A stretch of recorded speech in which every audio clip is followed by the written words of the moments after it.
Vanessa, thanks so much for meeting me this morning. Well, thanks for asking me. It's good to see you.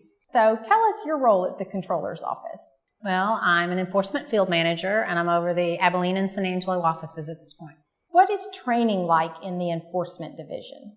A good enforcement officer, I think, takes several months to develop. They start out in the office with an OJT manual, and they go through that with a trainer overseeing their daily training. They do a lot of observation of more experienced personnel, both in the taxpayer service area and in the field collection area. And then they also have Compliance 1 and Compliance 2 training that consists of several weeks where they come down here to Austin with their other beginner EOs. What characteristics does somebody need to work in enforcement? Well, what I always tell my people in enforcement, since we are collecting taxes, I tell them they need bulldog tenacity. You have to be willing to get into it and to like research. It's a little bit of detective work. It's a little bit of pseudo-legal work. There's a lot of discovery. But on the other side, you also have to have the ability to work with the taxpayers to serve them and to provide the information that they need so that they get started right, so that they don't become a collection problem. Yeah. So they have to really be able to conduct themselves professionally. It also seems like it's a really detail-oriented kind of position. Like you have to be good at the small stuff in order to get to the big stuff.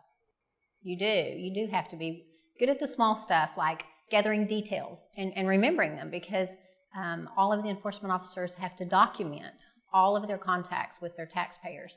So to be detail-oriented is extremely important. So you've got to keep up those small details, but at the same time, you have to know the taxability. You have to be able to switch taxes from moment to moment and go a different direction, maybe switch from taxpayer service to collection techniques, all in one contact or conversation.